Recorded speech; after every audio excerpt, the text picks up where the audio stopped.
बात केजरीवाल जी की कर लेते हैं साहब। बड़ी मुश्किलें बढ़ गई आज, उनकी नामांकन का दिन था।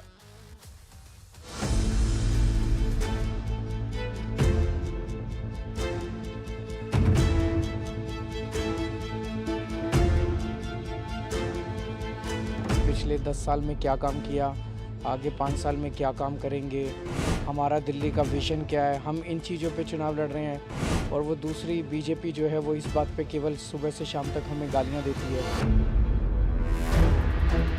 ये अरविंद केजरीवाल कम है, फर्जीवाल ज्यादा है। अरे कुकर्म इनके ऊपर भारी पड़ते हैं।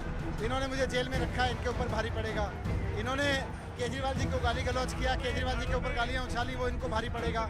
जनता इसका जवाब देगी। आप तो बताओ आपका मुख्यमंत्री कैंडिडेट कौन है? आतिशी जी है नहीं, आपने कहा टेम्परेरी हैं, खुद आप बन नहीं सकते। कितना दुरुपयोग है देखिए। और ये सब तब जब चुनाव सर पे आ गए। इनका वही घिसा पिटा पैटर्न है। झूठे केस लगाओ, आम आदमी पार्टी के नेताओं को बदनाम करो, पर जनता अब सब समझ चुकी है। दिल्ली को आपदा से भगाना है, भारतीय जनता पार्टी की दिल्ली में सरकार बनानी है। जब ये सीएजी की रिपोर्ट को विधानसभा में पेश करना था तो आम आदमी पार्टी की सरकार के हाथ कांपने शुरू हो गए। तुम इतना क्यों घबरा रहे हो? क्या जुर्म है जिसको छिपा रहे हो? दिल्ली टूटे हुए वादों का दंश सहकर थक गई है। दिल्ली अब बहाने नहीं बदलाव चाहती है। दिल्ली में भाजपा सरकार चाहती है। जो पिछले 10 साल का एक ग्रहण लगा हुआ मैं समझता हूँ, उस ग्रहण को आज इस पवित्र कार्य करके और हम उसको दूर करने वाले हैं।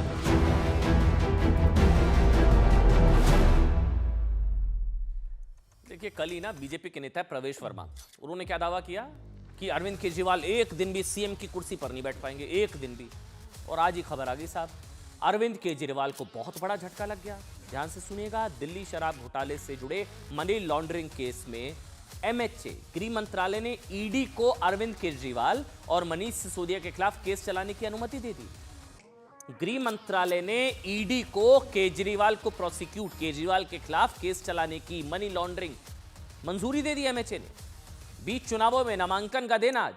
मतलब यह कि ईडी अब अरविंद केजरीवाल के खिलाफ मनी लॉन्ड्रिंग केस में मुकदमा चला सकती है, उनके खिलाफ एक्शन ले सकती है ईडी। ये तस्वीर देखिए, आज ही नामांकन दाखिल किया अरविंद केजरीवाल जी ने नई दिल्ली सीट से, और आज ही ये जो है ऐलान हो गया। ईडी ने अरविंद केजरीवाल को शराब घोटाले का मास्टरमाइंड, ये मैं नहीं, ईडी ने बोला साहब, किंग पिन बताया था। ईडी केजरीवाल के खिलाफ चार्जशीट भी पेश कर चुकी है।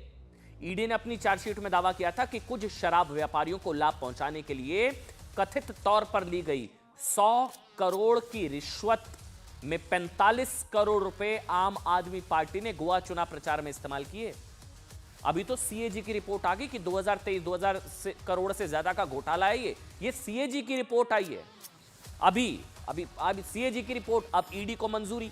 ईडी के मुताबिक आम आदमी पार्टी के राष्ट्रीय संयोजक और दिल्ली के मुख्यमंत्री दोनों ही रूप में अरविंद केजरीवाल इस घोटाले के लिए पूरी तरह से जिम्मेदार है। अरविंद केजरीवाल, ईडी कह रही है साहब ये। ईडी ने केस से जुड़े गवाहों के बयानों का हवाला देकर बताया था कि दिल्ली की नई आबकारी नीति से संबंधित सभी निर्णय अरविंद केजरीवाल की जानकारी में लिए गए थे। ये बीच चुनावों में हुआ है जब एमएचए ने ईडी को मंजूरी दे दी। ईडी ने अपनी चार्जशीट में अरविंद केजरीवाल के लिए सरगना, मास्टरमाइंड, किंगपिन जैसे शब्दों का इस्तेमाल किया था। दरअसल 21 मार्च 2024 को ईडी ने अरविंद केजरीवाल को गिरफ्तार किया था, वो आपको याद होगा। और इसके 2 महीने बाद मई में उनके खिलाफ चार्जशीट पेश की गई, जिसके खिलाफ उन्होंने दिल्ली हाईकोर्ट में याचिका दी। फिर ट्रायल कोर्ट को ईडी की तरफ से दाखिल चार्जशीट पर संज्ञान लेने से रोक लगाने की मांग की। दिल्ली हाईकोर्ट में अरविंद केजरीवाल ने ईडी के खिलाफ इस बात को लेकर आधार बनाया था साहब कि उनके खिलाफ मुकदमा चलाने के लिए ना ईडी ने सक्षम अथॉरिटी से परमिशन ले लिया। आज मिल गई परमिशन। अरविंद केजरीवाल ने हाईकोर्ट में कहा कि मंजूरी नहीं है प्रोसिक्यूशन की। आज एमएचए ने मंजूरी दे दी। केजरीवाल की तरफ से 6 नवंबर 2024 के सुप्रीम कोर्ट के उस फैसले का हवाला दिया गया जिसमें कहा गया है कि जिस तरह, ध्यान से सुनिएगा, प्रिवेंशन ऑफ करप्शन एक्ट के तहत सीबीआई को सरकारी अधिकारियों पर मुकदमा चलाने के लिए ना अनुमति लेनी होती है सीबीआई को, ठीक वैसे ही पीएमएलए के मामलों में ईडी, अगर सरकारी अधिकारी अगर इस तरह से कार्रवाई करना चाहती है, ईडी जिस परमिशन को आधार बनाकर केजरीवाल अपने खिलाफ दायर चार्जशीट को रद्द करने की मांग के कर रहे थे, वो परमिशन ईडी को अब मिल गई है। ईडी को परमिशन लेनी होती है। केजरीवाल जी ने बोला मेरे खिलाफ बिना परमिशन के कैसे ईडी जांच कर रही है दिल्ली हाई कोर्ट। अब वो परमिशन मिल गई है। जिस तरह का भ्रष्टाचार हुआ, शराब नीति जिस प्रकार से बनाई गई, उसमें पूरा स्कैम हुआ, हजारों करोड़ रुपए का हेरफेर हो गया, तो वो जब जनता के सामने आएगा तो उसके ऊपर केस तो बनेगा ही। और अगर ईडी ने किया है तो उसका जवाब इनको देना पड़ेगा। पहले भी इनके लोग जेल में जा चुके हैं, उप मुख्यमंत्री जेल में जा चुके हैं, मुख्यमंत्री जेल में जा चुके हैं।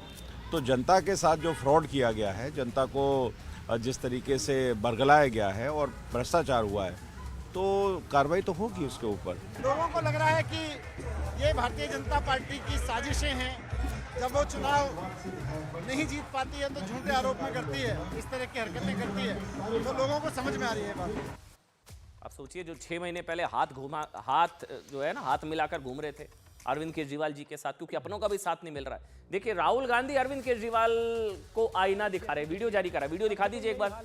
ये राहुल गांधी रिपोर्टिंग भी कर रहे हैं। देखिए, सुनाइए एक बार अरविंद केजरीवाल के खिलाफ।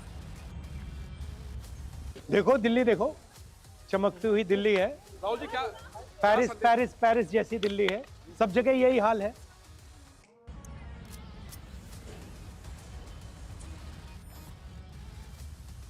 अब इन्होंने इतना टेम्परेरी, और इसके लिए मैंने भी एलजी से टाइम मांगा है इनकी कंप्लेंट करने के लिए कि जो ये करप्शन हुई है इसके अंदर, 6 महीने के अंदर ही कैसे ढह गया। तो झटके पे झटके लग रहे हैं। सीएजी की रिपोर्ट, 2000 करोड़ से ज्यादा का घोटाला। आज एमएचए की तरफ से ईडी को मंजूरी मिल गई है पीएमएलए के तहत केस चलाने की। उधर घुसपैठिया मामले में आम आदमी पार्टी के विधायक अलग से फंसते हुए नजर आ रहे हैं।